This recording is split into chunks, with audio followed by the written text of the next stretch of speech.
The English enclosures were a wrenching change for English society. They've been described as a revolution of the rich against the poor.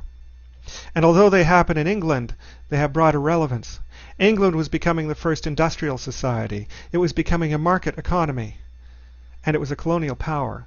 So much of what happened in England happened elsewhere later.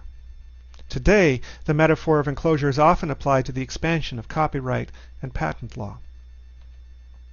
Now, in feudal times, land was owned by the nobility, and peasants used land that wasn't theirs in order to grow food to survive.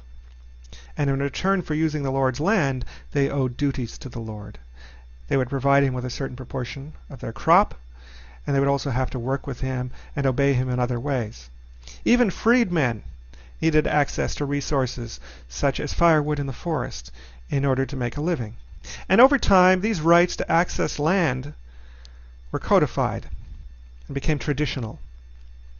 And so when feudalism faded away, peasant villages still used shared and common land, such as shared pastures, shared cropland, sharing access to forests and fens for peat. Nonetheless, despite the fact that this regime was successful for hundreds of years, ultimately the commons were extinguished. They were eliminated. They were transformed into private property owned by individuals. And the question I want to address is why?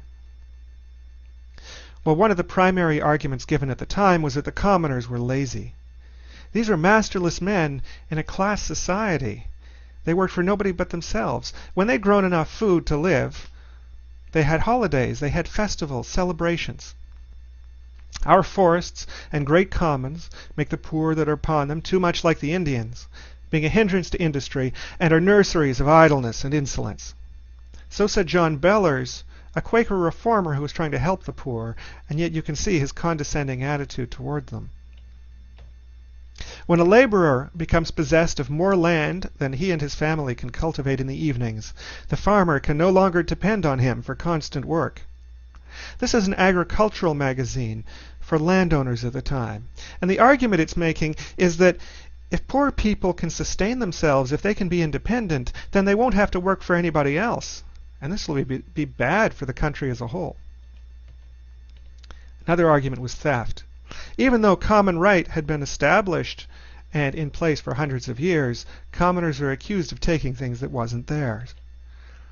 New hands shall learn to work, forget to steal. New legs shall go to church. New knees shall kneel. This poet is writing about the enclosure of a fen.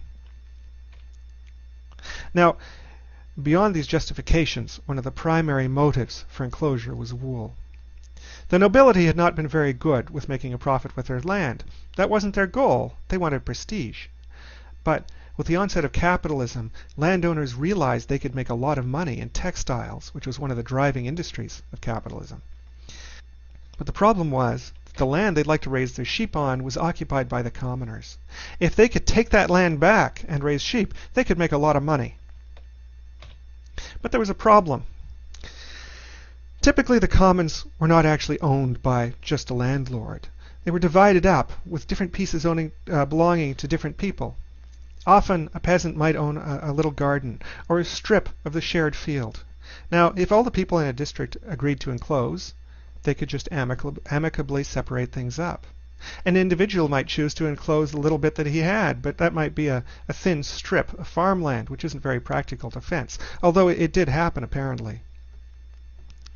But where not everybody wanted to enclose, there had to be another solution, and that was Parliament, which was a representative at that time not of everybody, but of the wealthier landowners. Now, if Parliament passed laws mandating that a district enclose, then even those who didn't want to go along with it would have to. That's what happened.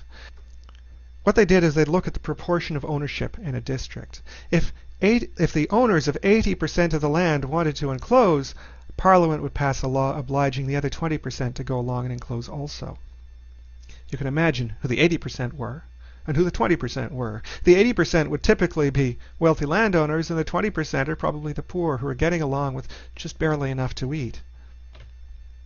Furthermore, the peasants were at a disadvantage because they were illiterate, and this was a time when law was becoming written. In the past, it had been traditional common law. Often agreements were oral. Now things were written down, and if a poor man was asked to prove that he had a common right to use land, he couldn't produce any documents. Tenants were in the worst position of all. They had had a right for hundreds of years to use land, but the government, when they were looking at rights, looked at ownership of land. So in the case of enclosures, owners of property could be compensated for the loss of common right, but tenants weren't. They were left high and dry. Now in many cases, enclosure acts required the owners of land to actually physically enclose the land with fences. For a poor peasant, this could be an expensive proposition. He would have to build a fence, and to do that, he often had to sell some of his land to afford the cost.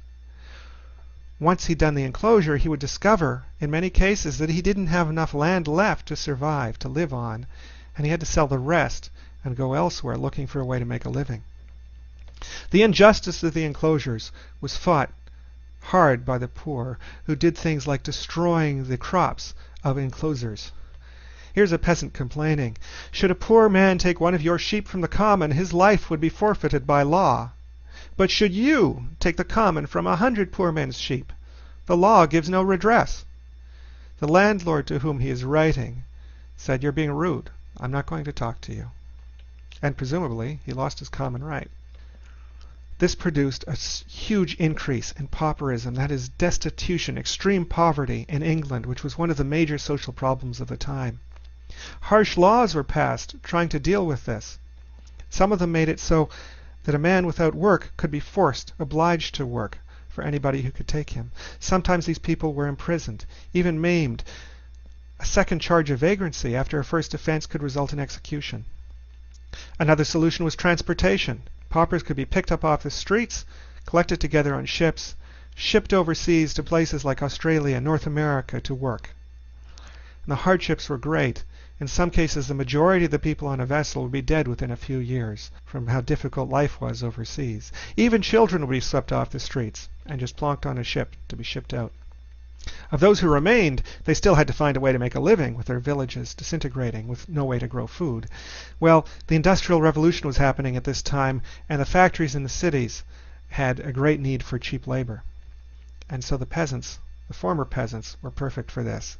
But what they found was a life very different from what they'd had before. The peasants before had grown enough food to eat, and then, when they could, they'd taken it easy. In the factory, the hours were very long. 14-hour days were not untypical. Children had to work. Many of the machines were built to the height of children, because that's who their workforces were. And the pay was very, very little. It was just barely enough to survive. Here's Alexander Baring, a banker, complaining to the government about the price of bread. "The laborer has no interest in this question," he says. "Whether the price be 84 shillings or 105 shillings a quarter, he will get dry bread in the one case and dry bread in the other." In other words, for the industrialist, if the price of bread goes up, he's going to have to pay more to his workers because the workers are being paid barely enough to eat. The environmental effects were awful as well. The smog and the smoke was so thick that in the 19th century there were parliamentary hearings to find out whether children were growing up with rickets from the lack of sunlight, as indeed they were, and scientists were starting to realize. A representative of industrialists went before Parliament, in fact, in one case and said, "Look, there's not a problem. We've got the modern conveniences in our factories. We've got gas lighting. It can substitute for the sun. The kids will be fine." Of course they weren't. Not in the short run. For a generation or two, there was absolute misery.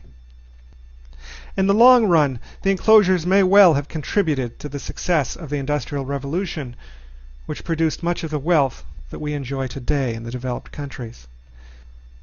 Despite the great injustices of the enclosures, we must be careful not to be too romantic about the village life that preceded them. The people in those villages had very little freedom to choose where they lived, who they lived with, or what they did in their lives. They had faced the ever-present worry about starvation. But in the 19th century, many thinkers looking at the horrors of industrialism of their day looked back on rural England as something better, something romantic, and this influenced our understanding today of culture, of authorship, and the idea of copyright law.